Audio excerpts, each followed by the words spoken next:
For those of you who weren't here just a few minutes ago, I have a Google Doc that I have put out there. It's open. It's at this mini URL, and I'll get to it from my second slide as well. But you can take some time, find it from the URL, and then if you need help, please let me know, or let a colleague sitting around you know. If you have any questions, you'll have to add it to your drive. So before I get started, I want to take a second and just tell you, who am I? I'm Amber Muenzenberger. I am the Director of Remote Learning and Outreach Education for Texas A&M University in College Station, Texas.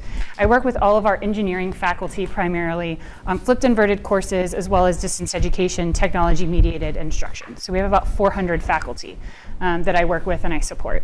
I have a very small team, and so we rely a lot on campus resources.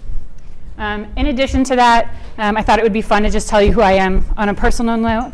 I love to cook, and I love to travel. So in the pictures, my husband and I were just recently traveled to Thailand. We did some cooking classes. Sad to say, I have not cooked as much Thai food as I would like since coming back, but love traveling. I've been multiple places.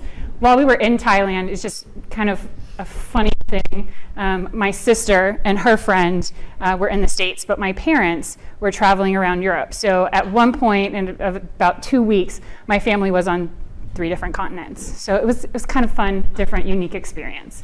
I do have a interesting background by way of getting into engineering education. My bachelor's is in health, and my master's is in health education. And while I was getting my master's, I had a really unique opportunity as a graduate assistant to work with distance education courses. And through that, I really focused on technology-mediated instruction, not so much health. So my chairs worked really closely with all of my faculty members to make sure that I was able to focus on technology and education. And I worked in that department for 5 years after graduating, and then I had the opportunity to move to engineering, and I've loved it ever since. So the first thing I want to do, and just in case you know, I'm not a paper person. If you have paper, that's great. Don't feel like you have to hide your cell phones. In fact, the first thing I want to do is get to know y'all a little bit. So if you pull out your cell phone, there's not very many presentations that you'll get to go to where somebody says, yes, please get your cell phone out. I won't be offended if you check email, so don't feel like you have to hide your phone under the table. I'm okay, I know we have lots of things going on. So if you want to participate, you can text FCC16, and then the number that you're texting to is the 37607. So that's going to be the phone number. Text FCC to that, hit send, and then you can choose your response, A, B, or C.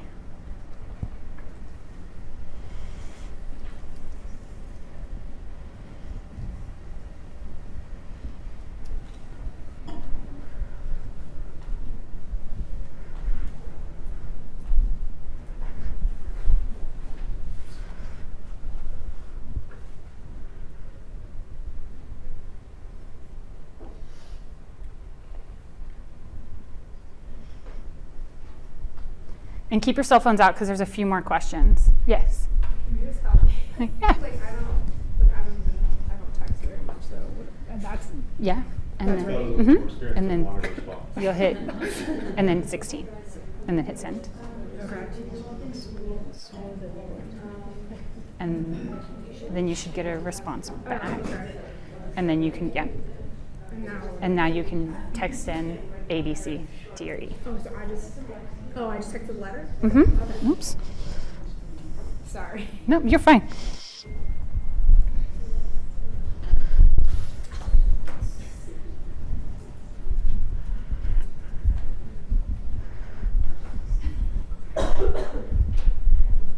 So we have a lot of people who don't really want to admit how long they've been teaching, which is interesting.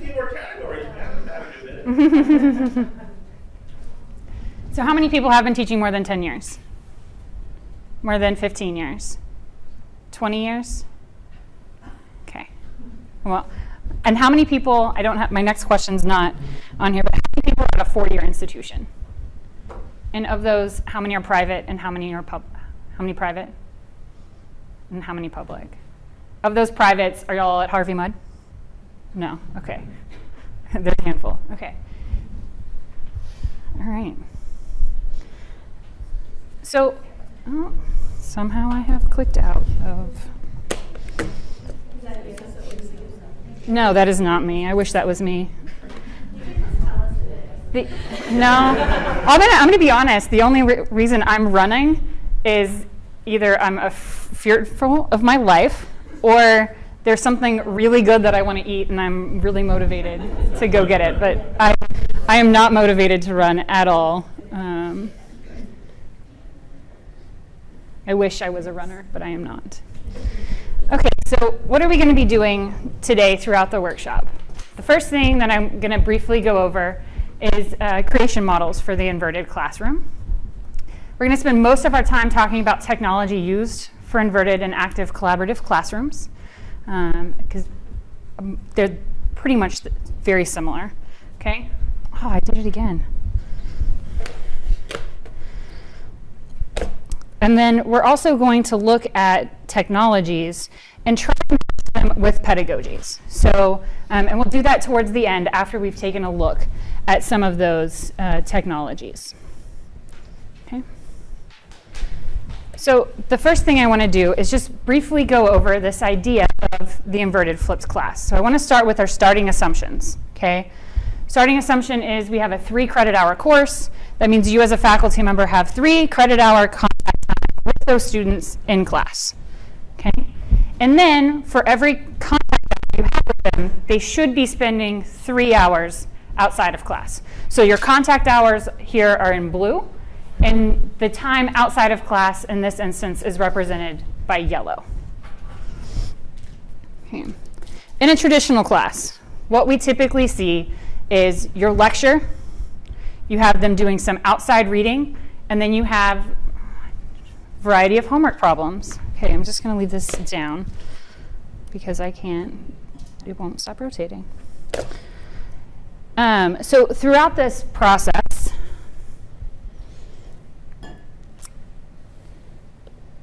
what do you have your students do outside of class? Anybody can blurt out anything. What are you having them do outside of class?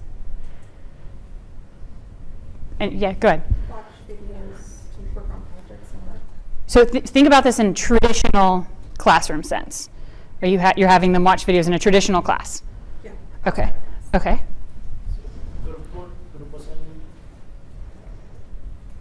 Assignments? Readings?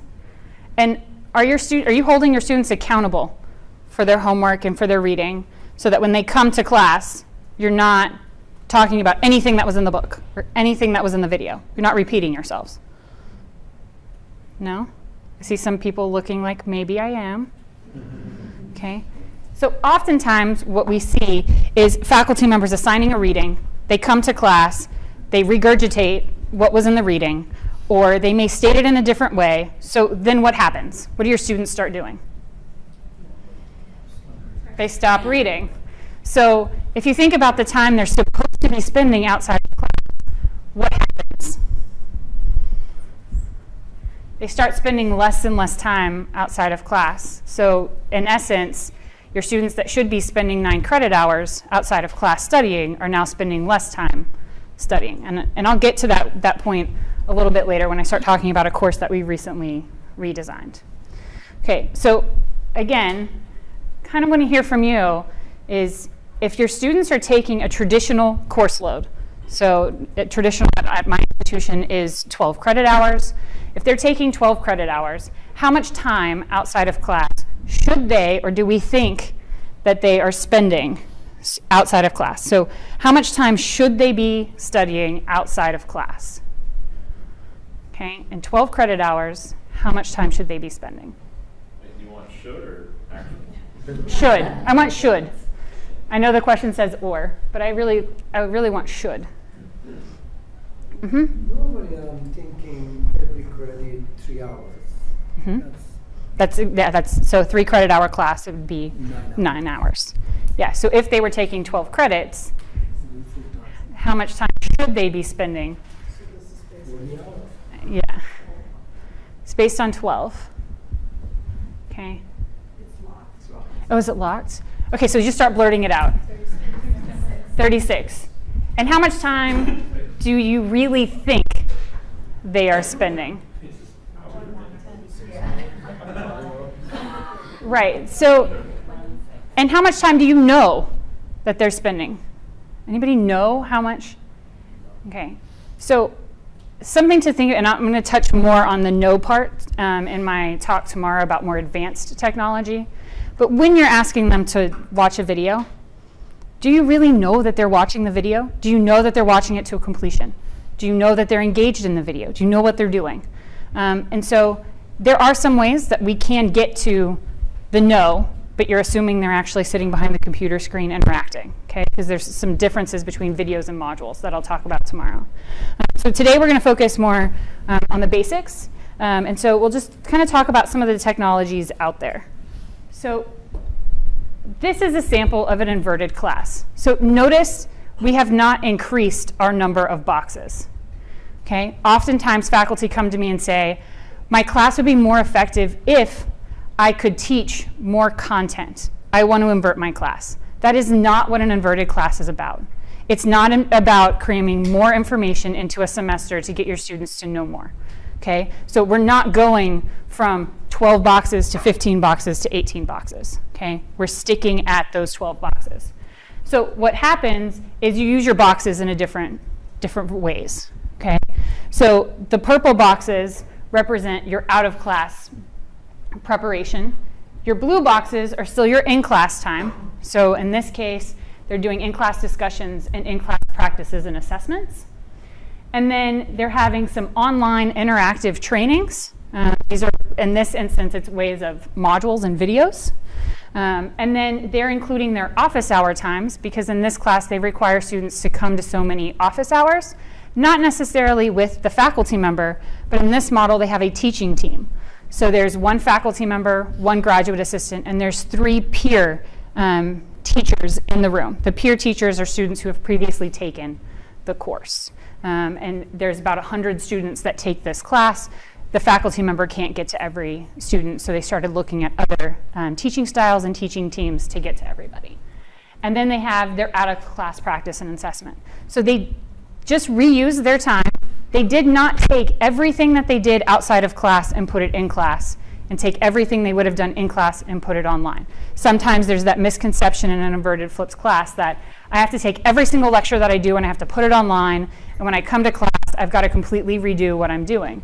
You don't have to do it that way, okay? It doesn't have to be a video. It can be a variety of other things. You don't have to flip 100% of your class. In our freshman engineering course at Texas A&M, we've started inverting 30% of the class. So this year, it's about 60% inverted. And with that, we'll get to a point where it's 100% inverted, but they didn't want the faculty to spend all of the time up front creating a 100% inverted class. They wanted to do it gradually. And so this is a sample of that.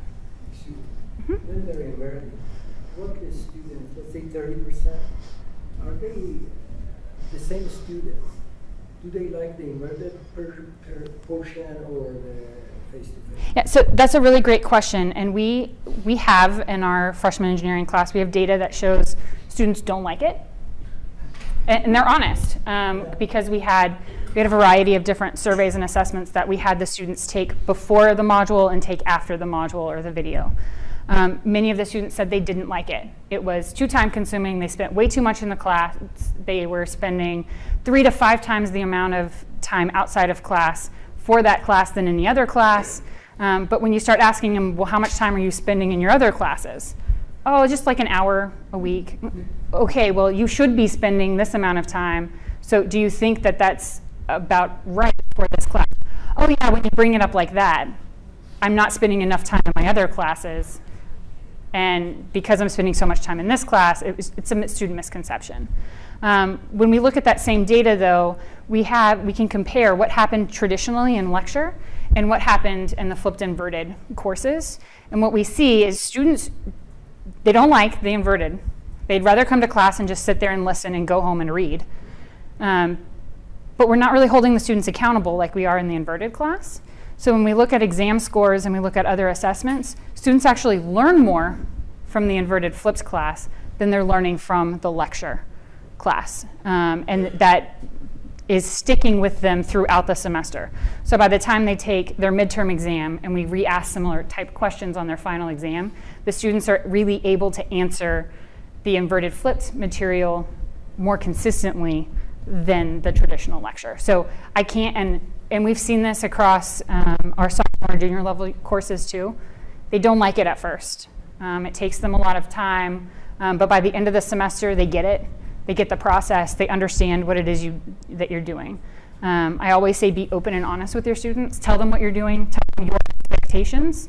And you want to make sure that that channel of communication is open with you, or if you have a graduate student, that it's open with your graduate student, you're addressing those concerns in class. You don't want your students to consistently come to class and say, I hate this class, I hate this class, I hate this class, and then they take an exam and, oh my God, they're doing really well in the class. So really work with them and say, what are their expectations? How much time are they spending in other classes? And kind of work forward from there. So thanks for the question. So this is another sample. In this sample, they're doing a little bit more. They have out-of-class reading and assignments. They have their pre-videos.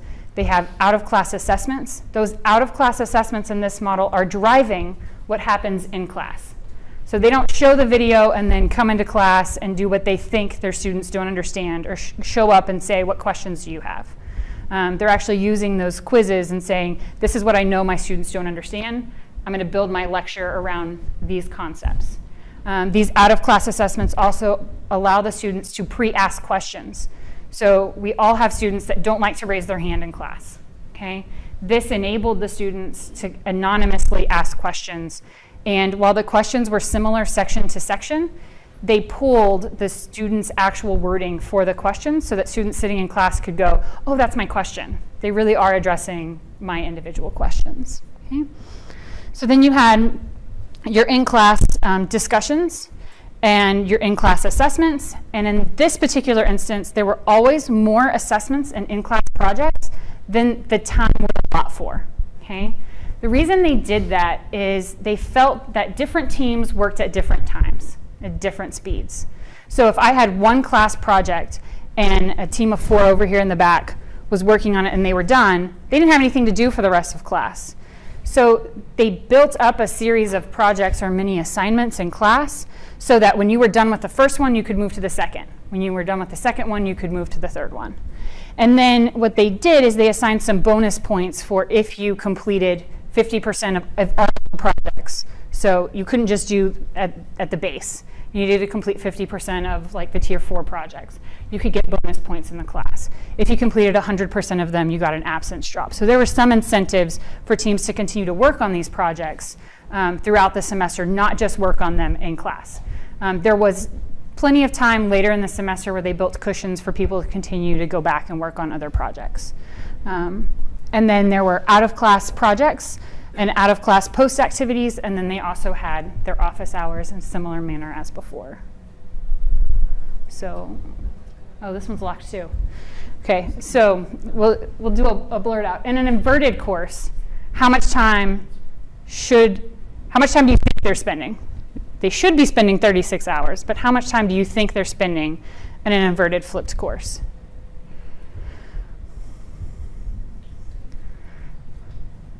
So I see a lot of confused faces. It's a trick question.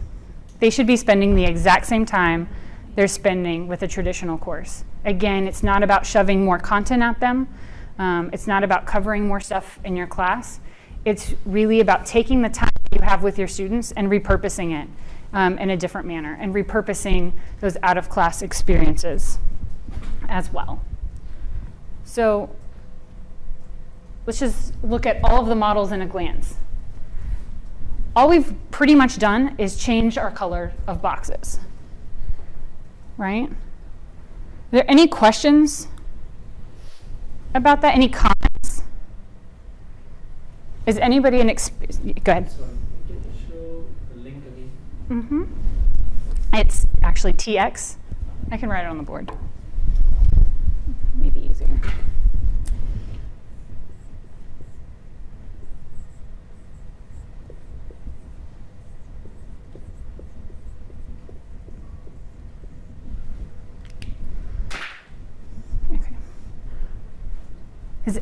Are there any experienced people who have flipped before and can comment on anything that they've done?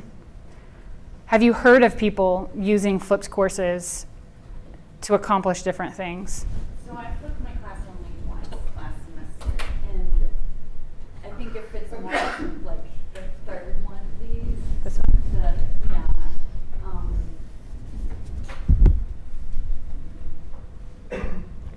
I did a lot of sort of, pre-post assignments kind of things, and the pre-assignment was with the video and the reading, and the post-assignment was after our interaction in class. So that looks a lot like mine, and I think it mostly worked. Yeah?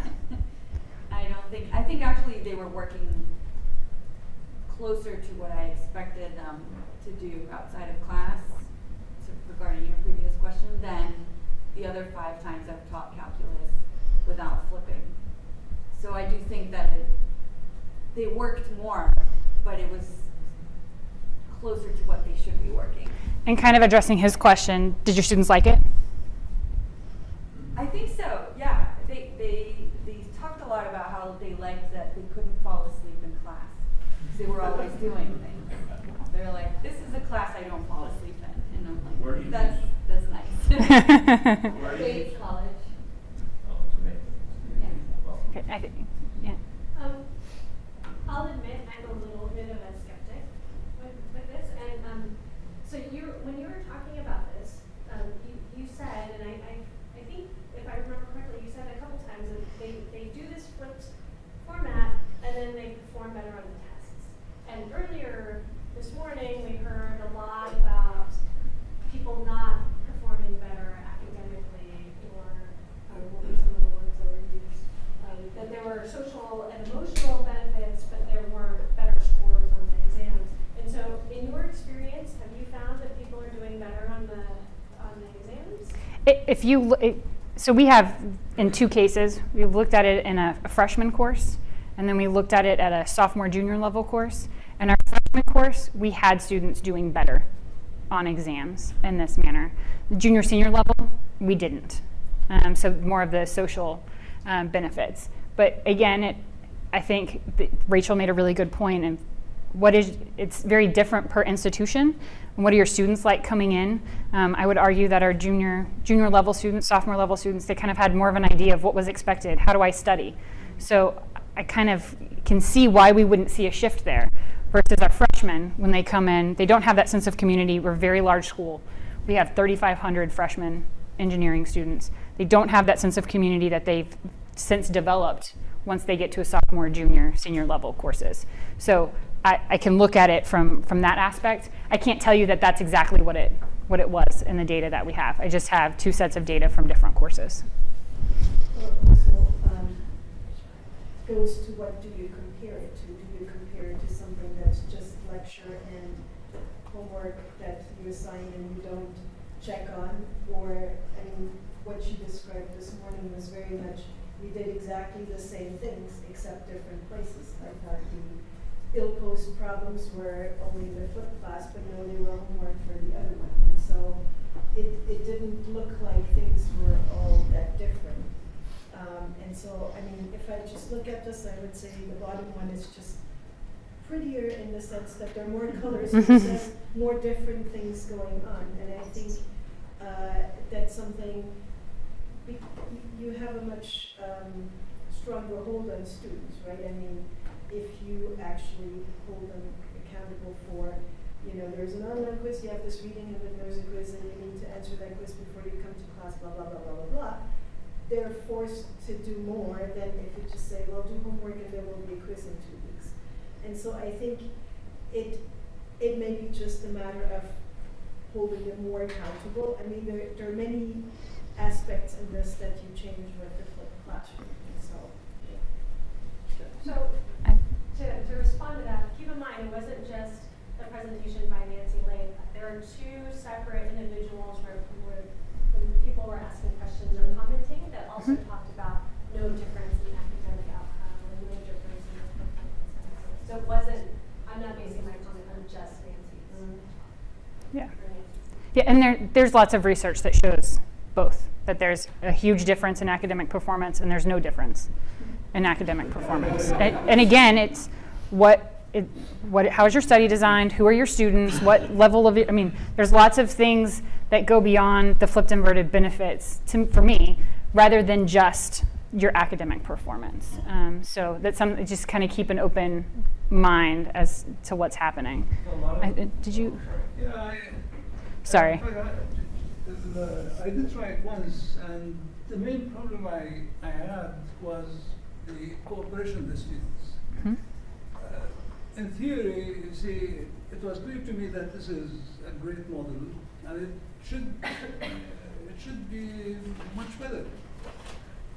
But I assigned videos, let's say, to watch, and most of the students then would come to class without watching them, and then just end up becoming more of a traditional course. So I think this is something that is always problematic, as I see it. In fact, I did try it twice, and with two different classes, and they were majors. They were not it was not an introductory class. And the good students cooperate, the very good ones, and the rest. Yeah, so really that issue of student accountability and how do you hold them accountable for what it is they're learning, really in any style of teaching, not just an inverted flipped course.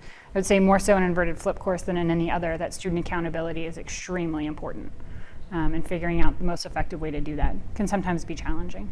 So my comment was similar to that, and then I was wondering if you're already holding your students accountable for the information, either by having them do daily homework assignments that they turn in, or having them read ahead of time so that when you come into class you can have a discussion.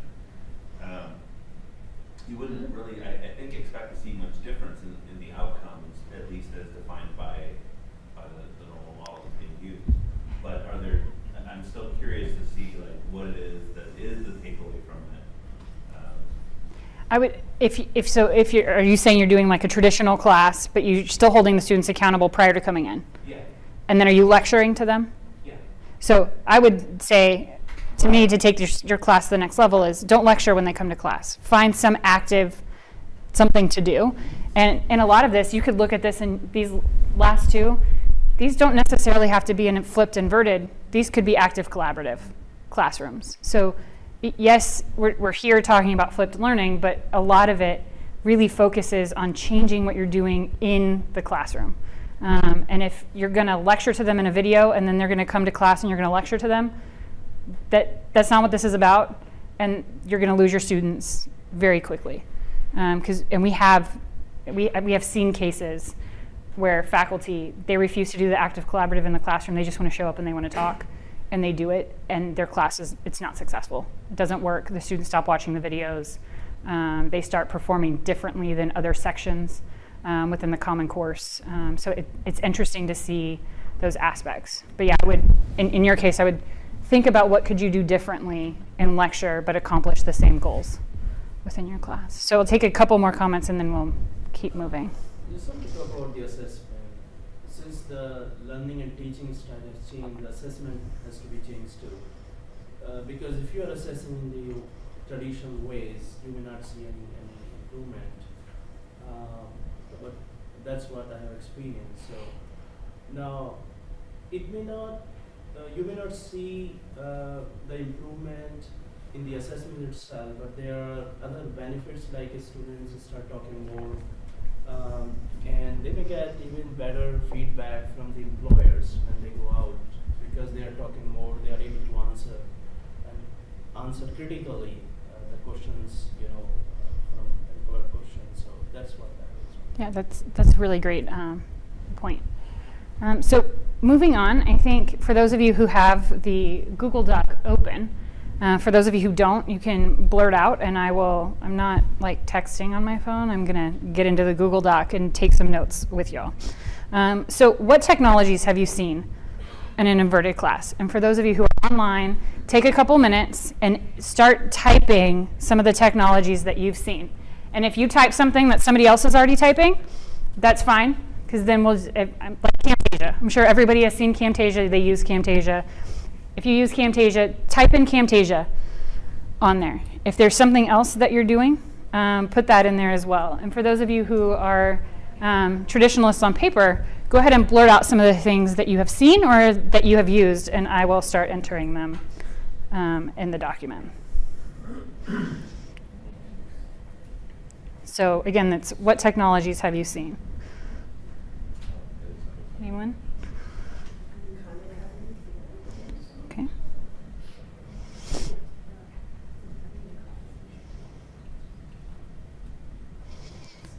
Khan Academy?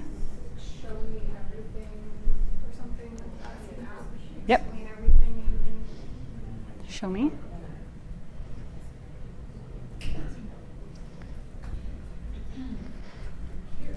Yeah, use a friend. Ask your neighbors, what are they using? What have they seen? What have they heard? And pen is still a technology. Dry erase board, still a technology. Okay? Does not have to be a digital technology. Okay? Textbook, still a technology. PDF, reading, library. Just kind of.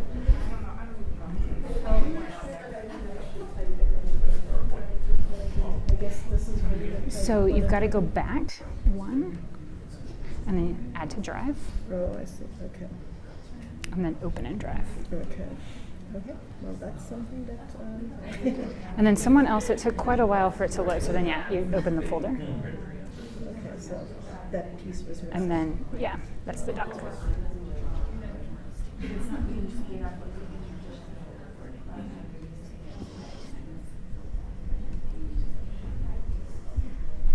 Usually just capture the lecture. So if someone else has typed it, you don't want us to type it. Oh, no, go ahead. This is not taking. You can, if that's not something that people are doing, then just kind of flexible. People reach out to people like myself.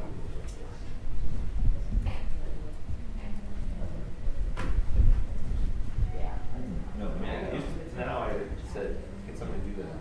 So someone put PBL. For other people who may not know what that stands for, can you please type it out?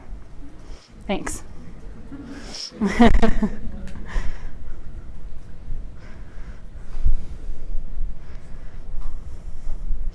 Okay, so briefly, while y'all are continuing to add, there's some things that I've seen a lot. There's a lot of video, okay, and in a variety of different ways. There's course management systems that are in there. And then there's some teaching styles. There's some online stuff. And then we have in-class technologies. And I like that y'all came up with that. Kind of may not know that y'all came up with that, but that's exactly how I divided my presentation. So I have online technologies and I have in-class technologies. And some of them can blur together and you can use both. Okay, so y'all can keep adding to the list. I'm going to go through some of the ones that I have. And then I'm going to start with online. So one of the things that's extremely important is I start with a learning management system. It doesn't have to be a learning management system. It can be a website. So where are your students going? Where are you funneling them to? In my world, I put them all in one. So I may use a Google Doc. I may use Piazza. I may go use a publisher content. But I don't list in my syllabus, oh, hey, you've got to use all these 4 websites. Really find one place for your students to go. Finding that one place, your students will get less confused. You can help direct them to different places. I really focus with my faculty to use the learning management system because if there are issues or questions that they have and I'm not around, there are experts on campus to help them. If their students need help, there are experts on our campus to help them. If I start using Piazza and I have a question or I have a problem and I'm not around and our faculty has a question, Piazza, for those of you who don't know, is an online discussion forum website. If they start using that, and I'm not around and they have questions, they get stuck, their students get stuck, there's nowhere for them to go. So while I'm not trying to kill innovation around our campus, we really try to focus on campus resources. So as a beginner, when you first start doing this, I would tell you to do the same thing. Find your campus resources that you have and start with those, okay? Someone may tell you, oh, the discussions in the LMS are horrible. Okay, well, the first time you use it, try them, use them, because when you get stuck, you're gonna have a group, a community on campus to help you work through. The other thing that the learning management system is doing, and this, again, builds on the advanced idea, is there's a login for every student. So there's analytics that it's collecting that you can use in the future to hold your students accountable. Okay, again, your quizzes, you can put quizzes in here. The grades are there, your grade book's there. It can all filter in. So it doesn't have to be an LMS. It can just be a website. So what LMSs do we have in this room? So in the doc, I listed a couple of them, but Moodle, there are a lot, it seems to be a lot of Moodles. Sakai, Canvas, Blackboard, Learn. Is there anyone on anything else? So for those of you who are in the room, let's just, who's using Canvas? No one. One person. Okay, so I was going to say, look around, find somebody who may help you. I can help you. We have 2 LMSs on our campus. Blackboard Learn. Okay, so there's a couple of you. Moodle, it sounded like there were a lot of Moodles. Okay, and Sakai. All right, did we leave anybody off? No, okay. So remember those faces. If you have issues with your LMS and you want to get an unbiased opinion from someone who doesn't work at your university, ask them questions. Okay. There's also screen recording, okay? And the screen, yes? So what if there is not a sufficiently good enough system on campus?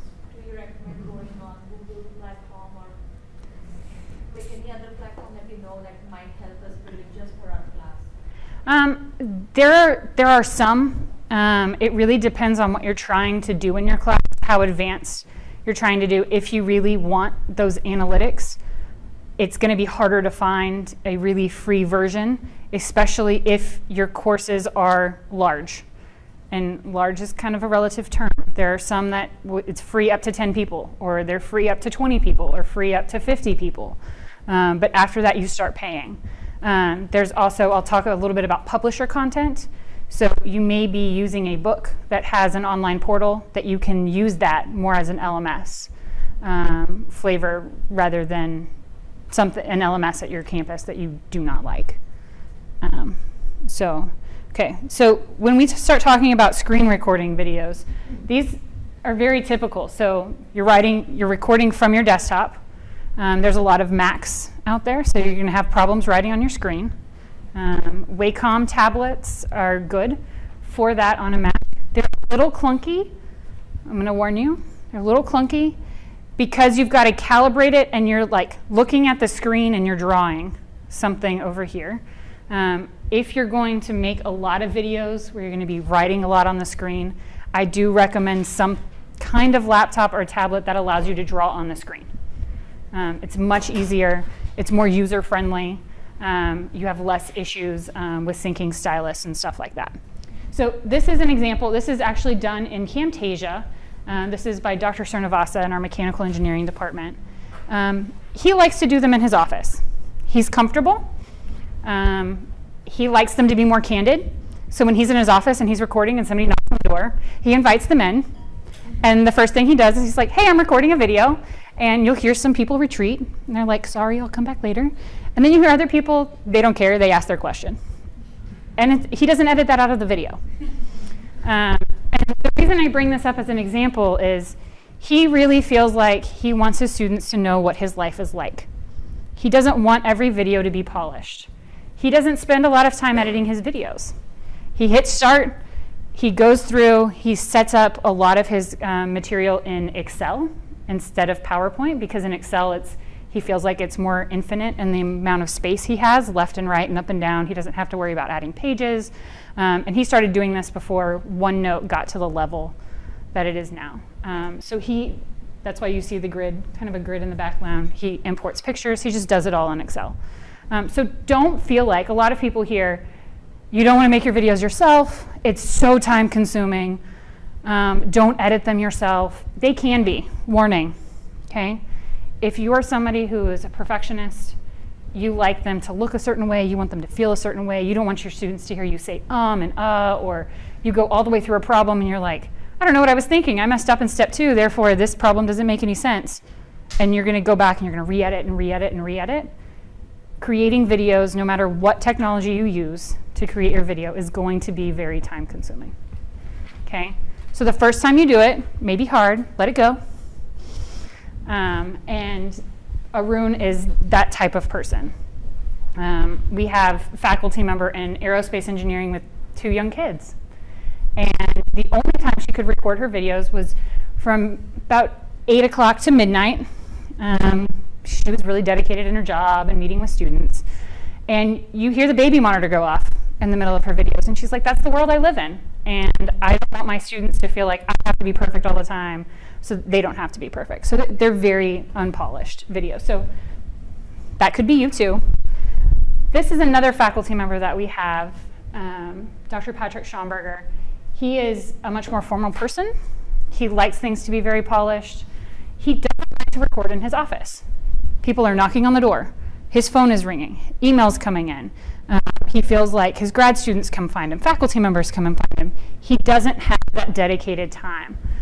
So we're very fortunate in our college. We have a small studio built out. It has all of the equipment that is in a classroom. So it has the smart board, it has a document camera, in addition to a camera, and then we use Camtasia in this studio. So he goes in and he records and he polishes in here.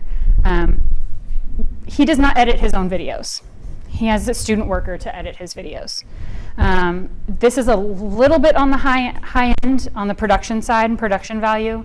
It doesn't have to be this way, okay? If you really need to find a quiet space, find that quiet space where nobody can interrupt you. Or if there's a classroom, okay, you don't have a computer where you can write on the screen.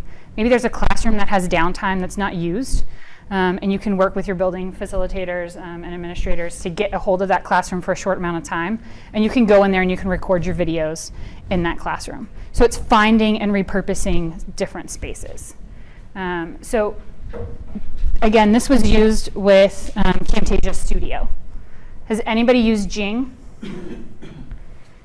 So we have one person that has used Jing. Jing is it's very similar.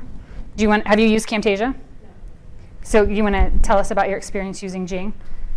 Yeah, I used it when I was on the trial version, so I made a very short video, and I was using it to show someone how to access a resource. I'm a librarian, so I was using it in order to kind of demonstrate how to use a resource. Aside from the oddity of realizing that all your mouse movements are being recorded, it was pretty easy to use and did a good job of both picking up the audio and visual capture. Mm-hmm. I'm not sure if it has the capability of also accessing the camera and recording your face. I was using the free version. So Yeah, I believe the premium version has that availability. So Camtasia Studio, okay. There's another free version, something called Cam Studio. Cam Studio, it still has the limitations, so you can only record, I think it's up to 2 minutes. It's very, very short amount of time. But if you're at a school where you can't get Camtasia at a reasonable price, where you don't have access, these are really great ways that you can do specific screen recording videos. So Microsoft OneNote, for those of you who are on PCs, I don't believe it works as well on a Mac. There is a recording feature in there, and the recording does audio and everything that's in OneNote. So you can bring in PowerPoints and you can draw on the screen in there. So if you already have Microsoft Office, you do not necessarily need to go out and buy fancy software that allows you to do screen recording and get your webcam. We have lots of faculty who are like, I don't want students to look back at me online. That's weird. And I'm like, well, they're not really looking at. He's like, I don't care. I don't want them to see me. So what we do is we put a picture of him on the first slide, and then he records the entire video without them being able to see him. And then at the end, he turns his webcam on and just says, "Thanks for watching." And it looks like he turns his webcam on and says, "Thanks for watching." To be honest, it's just a canned thing that he recorded so that the students could see him, and he just puts it in there every time. But it's very dependent on what you want. So if you're like, "I don't know about this video thing, I don't want people to look at me, I don't want my face to be out there, I've got to worry about what I look like, what my environment looks like," don't let that stop you from recording a video. Don't feel like it has to be perfect and polished. How many of you have ever heard of Camtasia Relay? Anybody? So unlike Camtasia Studio, which is available on an individual license, Camtasia Relay is a university or institutional license. It can be done at the university as a whole or down to a department level. It is very similar to Camtasia Studio, except its feature set is very limited. So you turn it on, and there's a record button. You just press it, and it records everything. It turns webcam on, turns the mic on for you. It records the screen. You don't have to worry about your resolution size. What are you capturing? What are you not capturing? Am I doing the right thing? And then when you're done, you hit escape, and then it takes the video and it pushes it off to a server, and it emails you a link, and that's the link to your video. So we're very fortunate at A&M. We have Camtasia Studio and we have Camtasia Relay. As a beginning option, this is a really great way to get started. So if you're at a position at your institution where you can influence software adoption, this may be a great way to start having faculty make videos. Because they don't have to worry about, do I have the right computer? Do I have the right setup? How do I export the video? Where do I put it once it's done? Because after you generate the video in Camtasia, you still have to find some place to stream the video. So you've got to export it to an MP4. Are you getting in the right file? I mean, Camtasia Studio is really not that hard, but some faculty are like, no way, absolutely not using it, don't care. And so this is a really great way to do that. So I would highly encourage, if you're at an institution, to look at something similar. There's also others. So how many people know at their institution they have a streaming service other than YouTube? So it may be Kaltura or MediaSpace, MediaSite. Anybody know? Or do you have a place where you go upload videos other than LMS? Do you know what it's called? It's a customized proprietary. I don't know even the name. Okay. So lectures get recorded. I mean, whole lecture can be recorded. It's uploaded, and we receive the link that we can share with the students. Okay. If you don't want to do in Camtasia, so the Okay. lecture can be recorded. It can be recorded. Is it in the classrooms? It's in the classroom. Okay. So you probably have some type of lecture capture, and then it's going to some type of streaming server somewhere. Yes. But okay. Anyone else? MediaSite. Okay. And again, most of these. So, go home and ask your IT, your instructional technology people, Center for Academic Excellence, whoever you go to for technology help. Ask them. Many of these companies have a free plugin for your desktop that enables you to record on your desktop, and it just gets pushed to the server. You don't need to edit it. You don't really need to do anything. You press the button just like Camtasia Relay, and you turn it on. So in my list that's online, you see Echo 360 Personal Capture. That is Echo 360 is a streaming service, but they offer this personal capture. Kaltura Capture Space is a similar thing. And then we've got a couple of people on the bottom that have added Kazam, which looks like a Linux thing. Whoever added it, do you want to comment on your experience? I love it. It took me 5 minutes to learn how to use, 30 seconds to download, free, and then you can actually use, Linux doesn't have a OneNote, but it's a program kind of like OneNote. I don't know how to say it. It's a journal with an X in front of it, journal. But that gives you like a binder on your screen, and I just put my waypoint tablet to it. I just write across the screen and I fill it up, and it's been working really good. And I download my MP4. Yeah, MP4. And I just upload it to YouTube. So I have all my videos on my computer, upload it to YouTube. I have a backup of everything, and I like it. Yeah, since there's quite a few Apple people, someone added explain everything. Anybody want to comment on what that is? Yeah. I really like it because it's not really costly and you can pause and edit in a much better manner than Camtasia. So if you want, I found editing in Camtasia was a very difficult thing for me. So this is easier. Mm-hmm. And for those of you who are on Mac and PC, Camtasia is very different in a Mac environment than in a PC environment. You have a lot more functionality on the PC side than you do on the Mac side. So some of your frustration for those of you on a Mac may be the Mac version of Camtasia. It's just the way Mac and PC software is. They're very different. Yes? I've been using Snagit, Mhm. which is also free, I think, and then you just press the record button and it records whatever is on your screen. And what file format does that give you? Do you know I at the don't end? remember. Okay. But, yeah. Yeah. So Snagit initially was just let you capture images, and now they've gotten to a point where you can record videos. Do they have a time limit on there? Do you know? Okay. So that's an option too. Anybody else use anything else to record your screen She had a or colleague create a video? who has a Mac, and she told me she uses QuickTime to record her PowerPoint presentation, and that's been going, she doesn't like computers.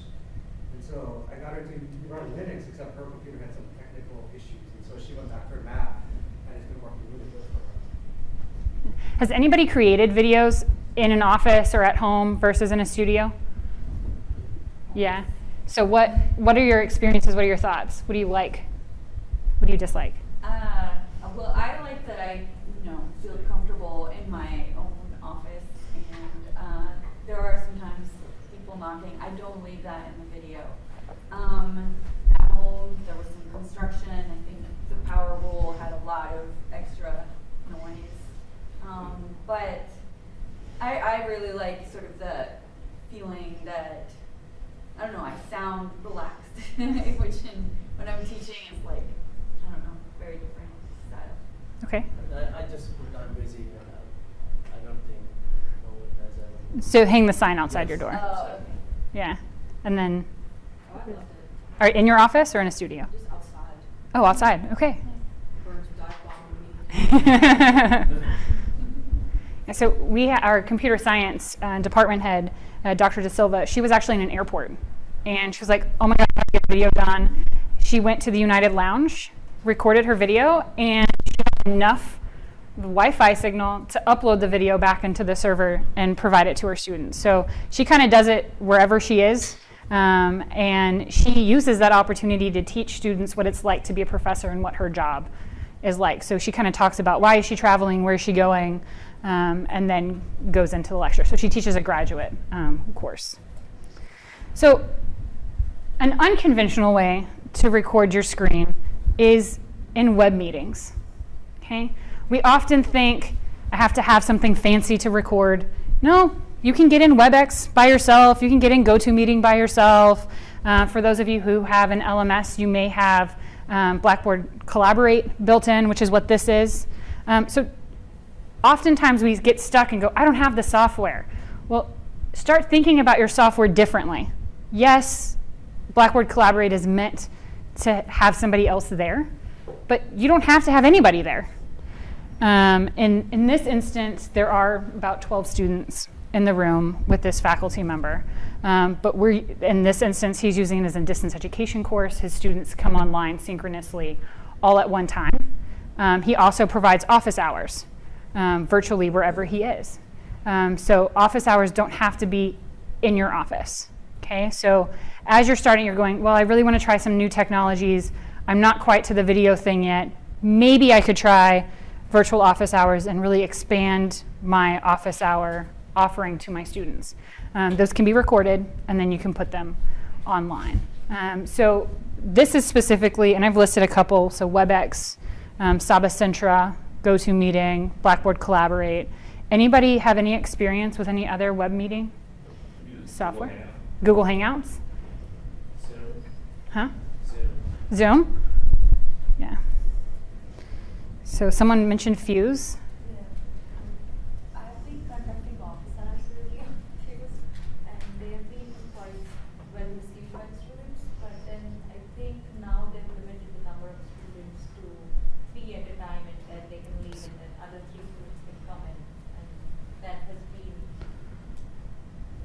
you have to schedule a meeting on Fuse, and then you can give the URL to your students, so they can join whenever they want. I typically do it at a particular time, so that I don't have to be there all the time. But then it could be really like, they could just jump in and ask a question. Is anybody a apps for education school? Anybody have Google at their school? So at A&M in the last year, we have apps for education. So all of our students get Google accounts, and it has really changed the way some of our faculty members conduct class, take notes, and that's kind of this live document is an example of that. You don't have to have an account. Your students can go just use their Gmail accounts. It's nice on our campus that it's associated with their Texas A&M student login ID. And so we do have students, faculty who use Google Hangouts, but they require their students to use their Texas A&M account. They don't want them using a personal account. If you have Office 365 and Skype is included, that works very well. Right? Yeah, so it's not called Skype for Business anymore. Did they change I think it is still called Skype for Business? Okay. Anyone else use any other web meetings? Anybody have experience? Adobe Connect? Yeah, Adobe Connect. Anybody have any experience with these? With their students other than office hours? I've had Skype office hours before, especially on, at Bates we have to deal with snow days. People here have to deal with very much. But sometimes if I have to cancel a class for a snow day, I'll have them watch a video, do an online thing, and then we'll discuss things by Skype, and we'll discuss things on Piazza and Skype or something like that. Has anyone ever thought about using the web meetings to record their videos? No. Do you currently have access to web meeting software? And you don't have access to video recording? Anybody in that situation? No? You have access to recording but not web meeting? No, we have access to recording web meetings with Mm-hmm. We use it for some of our for research. We have people who are on the East Coast, people on the West Coast, and some in between. And that is very helpful as well. Yeah. So kind of my message here is really keep in mind all of the technologies that you do have available. It doesn't have to be expensive. You don't have to go buy some fancy recording software. You don't have to use what's on your computer. If you do a lot of web meetings or you're familiar with Skype, Skype is harder to do by yourself. But if you are in a true web meeting, so WebEx, GoToMeeting, you can schedule it and you can get in. No one else has to be in there with you. And it will allow you to record the screen, bring in PowerPoints, presentations, and those things. I know in Blackboard Collaborate, one of the unique features that it has is if I'm in there and I'm recording and I send a file out, so I refer to a file, and I can actually push it to my students, what it does when a student watches the recording, it will push that file when I pushed it. So if I push a file in 5 minutes and I don't want students to have it until 5 minutes, I don't have to post it in the LMS or post it on my website. When the students watch the Collaborate recording, it then pushes the file at 5 minutes. So again, that's kind of, it takes your video to an interactive level. And I'm assuming in other video formats, as long as it has a proprietary file type, it should send the files. If it's flattening it into an MP4, that recording, it's not dynamic and will not send files in that manner. So, you had a question? Yeah, I'm below tech. What do you mean by pushing the file? So when I'm in here, I can actually go to Tools and I can hit Send File, and it will send anybody who is online the file in that time, and they can download it. So when I'm recording and I send the file to like students who are online, in the recording it would send the file at that specific time. So when they watch the video and they get to minute 5, it sends it to them, just as it did in real time. So you can use this as a way to say, it's really important that my students receive these documents in this sequential order. I don't want to release it on the LMS. You can do that in a web meeting that you can't do in an MP4. But again, go back, ask your IT staff. it's important that it creates its proprietary file type, not an MP4. So if that's something you're interested in doing, that's really important that it does that. But if all you want to do is get in there and hit record, you can get in there. The record button's typically on the top, and you can record it and release it to your students. What is my question? So we've kind of talked about this. It seems, I'm hearing a lot of Camtasia. Some people have used Jing, some people the Linux software. Is there anything, like, somebody used Camtasia and just been like, I love it, it's the best thing ever? Or anything else? Has anybody used anything? Have you heard anything from colleagues? I love Snagit and Explain Everything. Those are the two that I use. Okay. Explain Everything because I use my iPad a lot, and so it's just an easy tool. And that's something I can record at home, sitting on my couch. I don't know, it's very nice. Yeah. One of my colleagues that I kind of shared this whole flip class thing with, especially the ones that don't like computers, they really like screencast.com. This is free and then they just love the way it works. Screencast-O-Matic? I think someone added that to the document. If not, can someone type it in? Yeah. I've used Camtasia in connection with another piece of software called Reflector. And so I will, what Reflector allows you to do is for your iPad to communicate wirelessly to your laptop. Mm-hmm.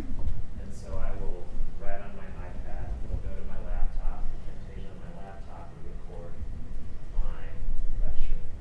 And then I have a microphone so that it sounds better than just the. Yeah. It's really great. Yeah, I mean, I've actually done this in the classroom, so I can walk around the class writing on my iPad and still record the lecture with what's going on the screen. Yeah. And I'll get to some different technologies, but that's a really cool, unique one for Mac, but it does require iPad or phone. Right. You've got to have two devices. Yeah, and right. the reason I need this is because I'm teaching with my iPad now. Okay. Yeah. All right. So online discussions, we've briefly mentioned Piazza. Okay, so the online discussions can be a really great way for your students to generate content and discuss something prior to coming to class. So you don't have to be the sole proprietor of that content. Okay, you can ask your students to discuss something basic online and take those discussions and incorporate them in class. Okay, it's a little bit more skill because you've got to be able to go online, really assess where your students are. You've got to get in and really be part of those conversations. So it's going to take, I think the online discussion, it takes more time than a video, both to create, but also to manage and maintain. So you don't just want to put up a discussion and be like, oh yeah, my students are going to go discuss whatever and walk away from it. Okay? You've got to be active in there. They need to see you in there. They need to see that you're looking at it, that you're using it in class. Just like videos. If a student watches a video and you come to class and you say the same thing that was in your video, your students stop watching your videos. So if you're asking them to discuss something and you're really not building off of that in any kind of way in class, they're going to stop doing the online discussions. The one up on the left is a traditional discussion board. Someone has mentioned Piazza. I think it's more interactive than your traditional discussion board and allows students to really get in there and get engaged in different ways than just hitting reply. And so do you have anything else? Anybody else have anything they want to add about Piazza? So I did it for some upper level math courses, but some of them knew how to use LaTeX to typeset formulas, but some of them didn't, and they would take pictures of their solutions and post them. It was a very nice sort of you can submit your comments in many different ways. Yeah. I like that they could take pictures of their work. And put it up there. I was the early adopter of Piazza, and there was a lot of pressure on me to respond to the students. But then I realized that I should not be part of, I should not feel like I have to be part of the discussion. So next time I said, you know, you can keep on discussing, once in a while I'll drop by and have a look. So that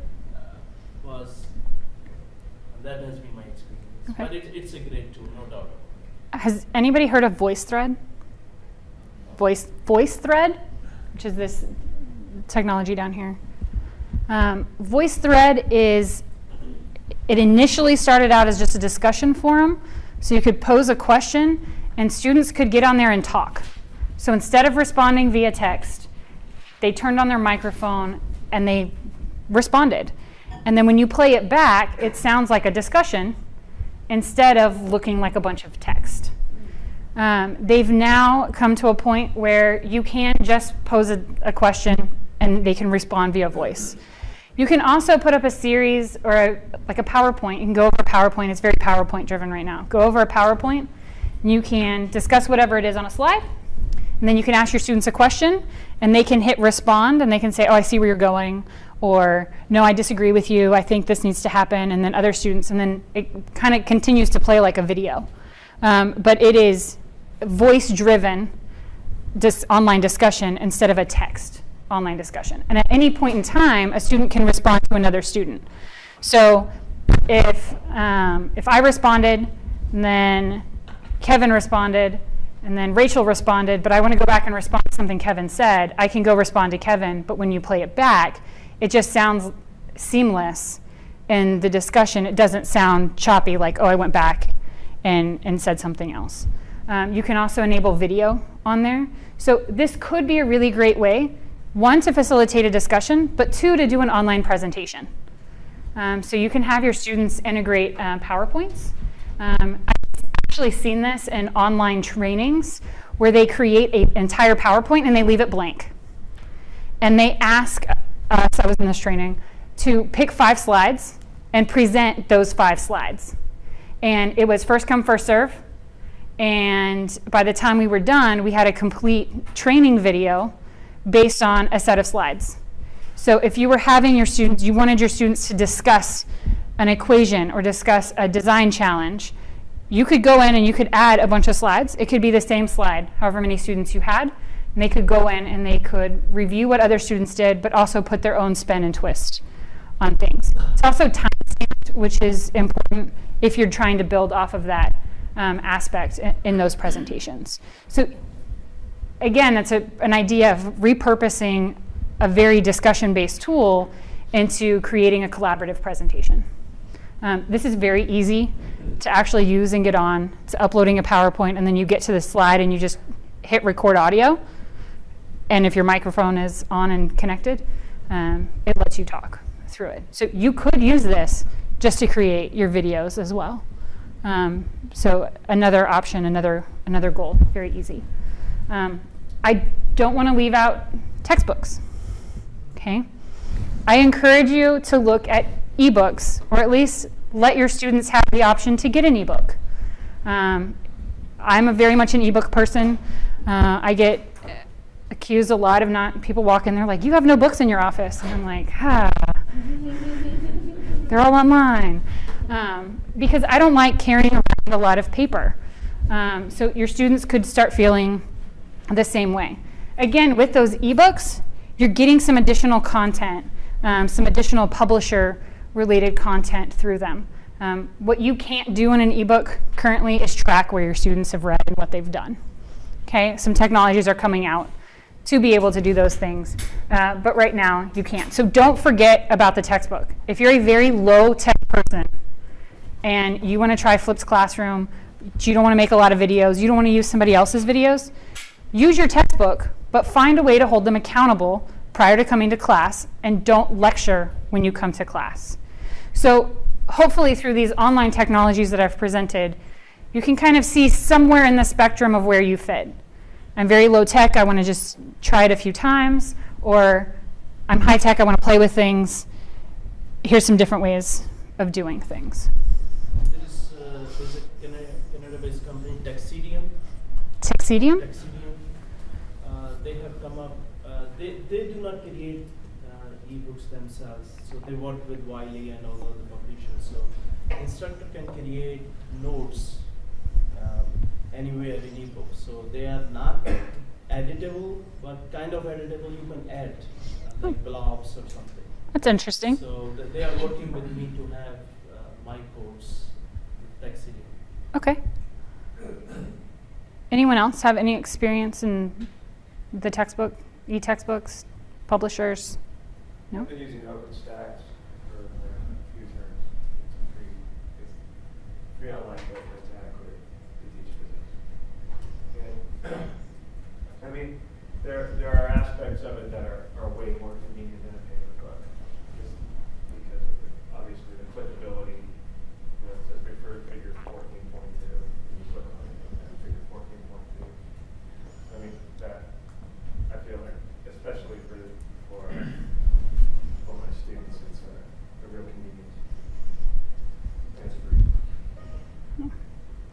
So I had a discussion built in, but we've kind of had the discussion along the way. So I'm going to keep going with in-class technology and infrastructure. So the first thing that I'm going to talk about is Google Drive. So we're doing it in here. I see some people online taking a variety of notes, adding to the document. Some not so much. Kind of started off really strong. There were lots of comments in there. And then as we've kind of gotten through, it's like, oh, I'm going to sit here and listen. But keep going, keep adding notes. I'm going to leave that up there. And if anybody has any other resources that they want to add to that folder, it's a completely public folder. You can share it with your friends, share it with your colleagues. My slides are in there as well. There were a couple references to some different journals. And tonight or later when I have time, I'm going to add a couple of resources into that folder as well. So Google Drive is always an option. I will warn you, I don't think the Google Sheets and the Google presentation are very good at the collaborative note-taking like the Google Docs. I frequently am in Google Sheets doing data with a variety of people, and I'm like, I can't edit the cell. And they're like, what do you mean you can't edit the cell? And if someone is in the cell and you try to edit the cell, you can't edit the cell until the person gets out of the cell. So even if someone is just like hovering over a cell somewhere and they don't mean to, you can't edit it. It's just not as easy to use. We see a lot of our faculty now that we're an apps for education school using Google Docs. Our students have figured out that this is completely free and they can export it into a Word format.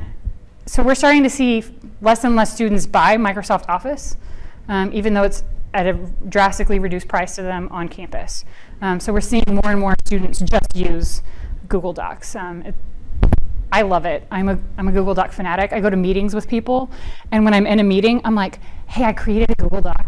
And then they're like, okay. So then we're collaboratively taking notes in a meeting, and then we're like, we'll have a chat, and they're like, did he really say this? Did he mean this? And then it sparks other questions and other conversations. So in some ways, we have a back channel happening in our meeting. What I like, honestly, is everybody is on the same page. Everybody knows what I thought of the meeting. They know, if I'm lost, then there's points of clarification. And you can use this in class, too. You could have this collaborative document. Students are taking notes. And through there, you're able to see, or your grad students are able to see, what's confusing to students. You can go back and review it later. And look at it. All of your students can come together and use it not only for projects in class, but again, for note-taking. It is hard to do equations in, but it's changing all the time. There's something else called Hot Seat, and there's lots of apps that do this same functionality. So what Hot Seat enables you to do is your students can go in and pose a question. So they don't want to raise their hand in class, or you don't want them to interrupt you all throughout class. You want to save all the questions to the end, but you don't want students to forget what their question was in the middle of class. They can go in and enter their question, and then other students can vote up the question. So if I have 25 people in class and 24 people have a question, and there's an instructor dashboard, you can go, oh, I need to stop right now and I need to clarify this. And it enables your students to really collaborate with one another, especially in a large lecture hall. I believe this one also integrates with social media. But there's several different apps that do this. Has anybody used either one of these in class? Anybody heard of these? Do you see how you could use this in class? How so? I see a lot of nods. Are you talking about hot seat? Or Both. Either one. I've used Google Graphics. Yeah, Google Doc. And what was your experience like? It's good experience. You have to make sure that they are still engaged, like you said. You start with some motivation, then as class progresses, or even within their own group. Initially, they may write a lot, and then they can stop. So, I think overall, if you attach any assignment with grading, it works. That's been my experience. Okay. If you say, oh, you will learn a lot if you do this, it doesn't work. Yeah. A question, Mhm. Steve. From a implementation logistics kind of thing, if you were to use that, would I, as the instructor, have to be kind of monitoring my phone or the in-class computer at the same time as a lecture to see what questions pop up? Or is this meant more as outside the classroom, I don't really understand this while I'm reading, or something different? So yes. Okay. And so you can use this as I'm in class and I'm going to lecture and I can multitask. Some people can't do that, and that's fine. You can just use it as a back channel. Students can also respond to other students. So if there's 25 people in class and 24 people have a question, but one student doesn't have a question and he realizes I'm the one that doesn't have a question, they can explain. So whether you like it or not, your students are multitasking in class anyway. So this really enables them to use their device for educational experiences in class rather than looking at Facebook or playing games. So you can do it that way. You can also use it as, a lot of people say, I don't want to like the videos because I can't ask a question. You can use this for them to ask you a question in the video. And then you can respond to it, or other students can respond to it. So it's not this delay type thing. It doesn't have to be for a live interaction or in a class. We also, if you want to just use the discussion forums within your course, you can use discussion forums as well for students to go in and ask questions. But it's really building that sense of community in your class and allowing the students to respond to each other and set those expectations. For this area of discussions, I'm not responding to them. I want you to be the teacher and go in and explain things to students. I will check on them and I will clarify things when people are off. But I want to see that other people are explaining things to their students. So really make sure you're being clear and setting the expectations. We had faculty members use this and go, their students' reaction is, oh, well, they just don't want to answer my question. And again, it's setting that expectation that I'm not trying to ignore you. I'm just trying to give you another opportunity to go through and answer questions, especially if you want to hide in class. Or if you're in a large lecture hall, you can't stop to ask a lot of questions. Or sometimes students are like, I think it's a dumb question. But then if they ask the question and they see lots of people are voting it up, it can help throughout class. The hot seat's completely anonymous then? No, it doesn't have to be. No, but it can be. It can be. Because students, they're scared to ask the dumb question. Mm-hmm. If they have an app that allows them to ask the dumb question, but it doesn't tie back to their identity, then more likely than not, then yes. be more of those. Yeah, it can be. So we've kind of used some polling software. So the one that I was using is called Poll Everywhere, and that's right.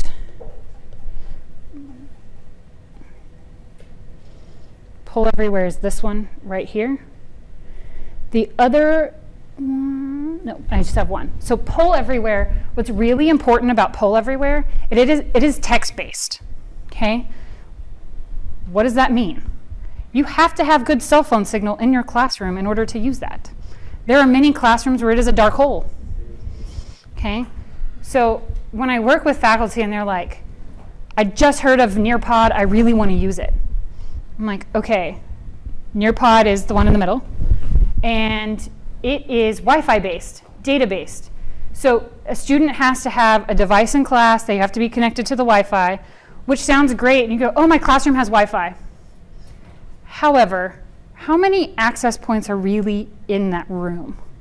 Okay, and it's something that you don't often think about, but when you're using things like this, I always set the expectation with my faculty. Go to the room, find IT, ask them those questions. We have redesigned, we're redesigning lots of spaces at A&M, and one of the spaces they redesigned, we told them there's going to be 100 students in the room, not much different than this.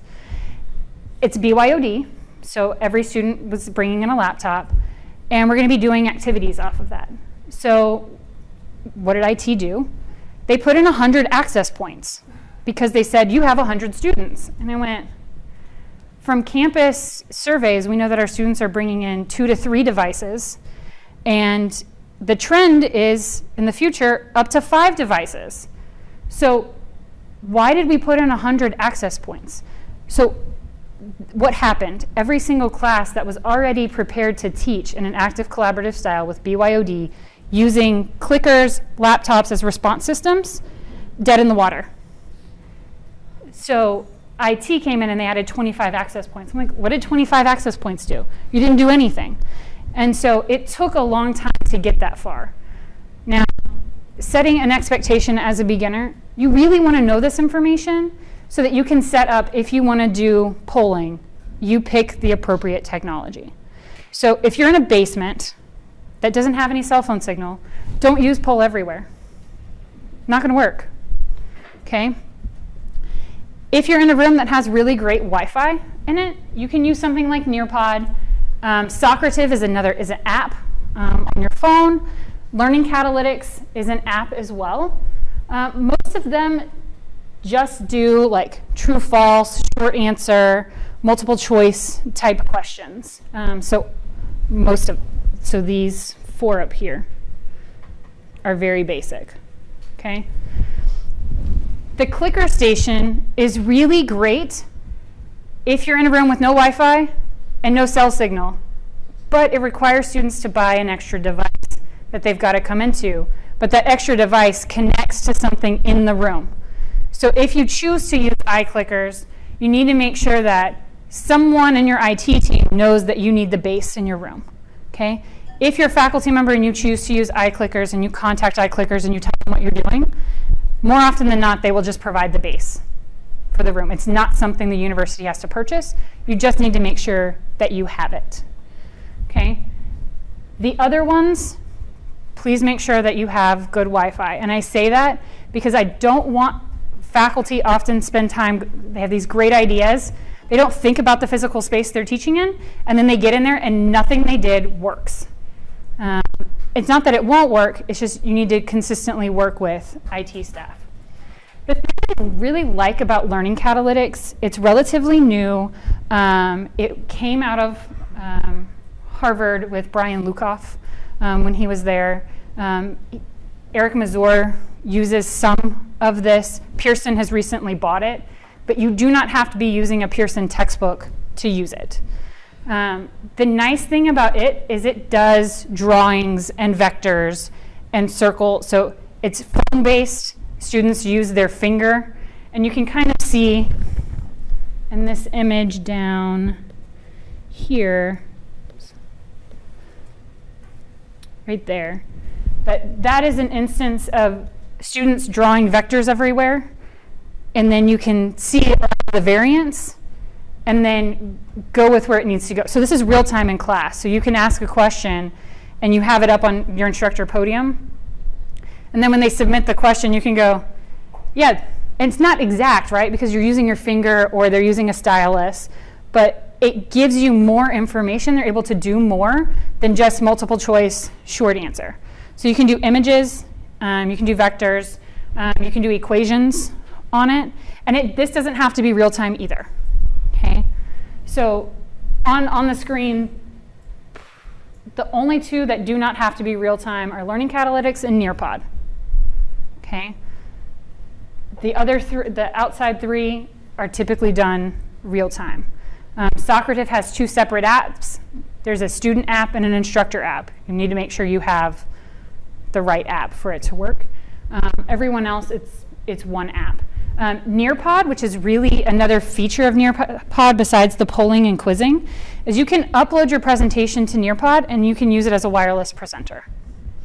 Okay, so you can walk around and change your slides in a more active collaborative place than just sitting right behind the podium. Which is a nice leadway into my next slide, because it also is it's talking about the wireless presentation software. Okay, so to me, one of the important things when you're teaching an inverted flipped or an active collaborative class in class is you're not stuck in one place. And you don't want to have to come to one place to change something on the screen. You want to be able to be all the way across the room and advance your slides or bring up something from the internet.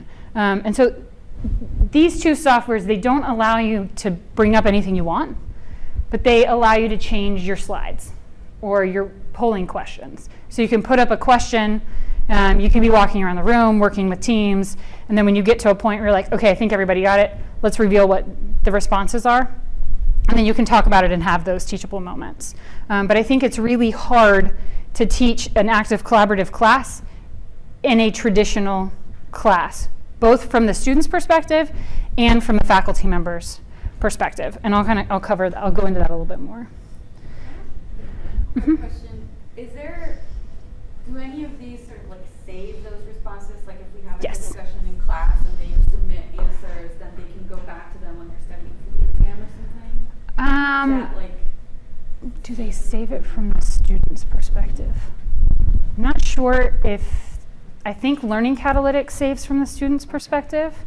Most of them save from the faculty member's perspective, and they will save they'll save online, but you can export it into a spreadsheet so that you could import it and use it for grading. But yeah, well, I was thinking more about like sort of this, basically like more inquiry-based classes. You want the students to provide the solutions, but then it's nice for the students to be able to refer back to something. Yeah, I don't think they do unless you may be able to like screenshot something and send it out to the students, but I don't believe it's automatic. Okay. Has anybody experienced any similar type technologies that do? So, just to add to something, I've used Turning Point a lot, and one of the good parts of Turning Point is that I can improvise during the class. I can just write a question on the board, even if it is not in my slides, and then just say, if you feel the answer is A, just click A. And that has been really good. I used to save my slides and then upload it. That's the way for students to. Yeah. So we're almost out of time, but briefly I want to go through the last couple of slides. And then there's a chart at the bottom that talks more about Bloom's taxonomy and pedagogies. I'll go through and fill some of that out tonight, and then y'all can, again, add. So there's hardware that is enabled for you to wirelessly present. You can do it the old-fashioned way with the clicker. I'm using today, you noticed I was walking around earlier before I couldn't get it to stop rotating. I have a connector for the Surface that enables me to wirelessly connect. It's in the floor. It's an HDMI and powered by USB. And I connect it to where the USB is connected, and then it enables me to wirelessly walk around. This guy right here is called a Miracast. It's something else that plugs directly into HDMI. Okay, does not work on Macs. Okay, and then these guys over here are really more integrated into the podium in a classroom. So this one is the AMX Enzo. It allows you to wirelessly connect, but it also allows your students to wirelessly connect. So if you were in a BYOD area and you wanted to display something that one of your students was doing, they don't have to come to the classroom and plug in. They can connect to this and you can choose, I want to display this student. And you can display up to 4 students at a time in a grid pattern. The bottom one is Airplane Media. It does the same thing. I added a couple of others on there. The We Present does most of what these things do, but it doesn't have to be integrated into the console in the room. It's a little bit expensive. The educational price is much better than retail price.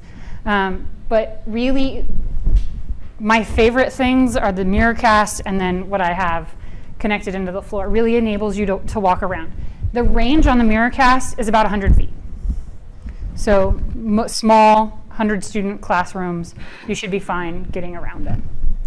Okay? And then just a couple of comments on lecture spaces.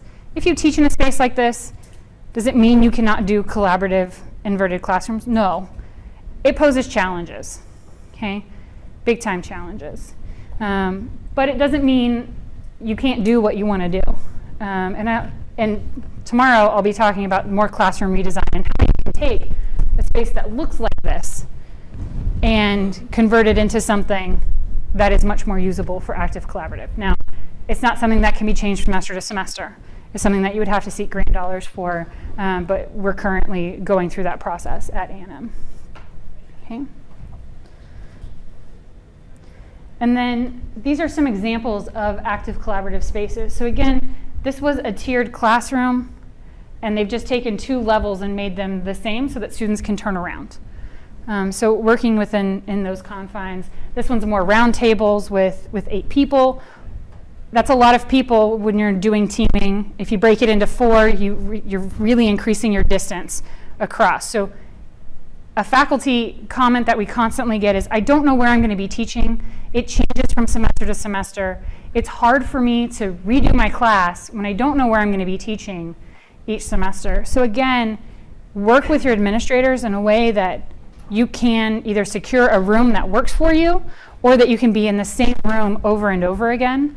But investigate those things. Think about those things up front. If you know what class you're teaching in the fall, in March, go ask where you're going to be teaching. Maybe they don't know, but then you can start that conversation of, I really need to be in this space. I've taken all of this time. I've invested in redesigning my class.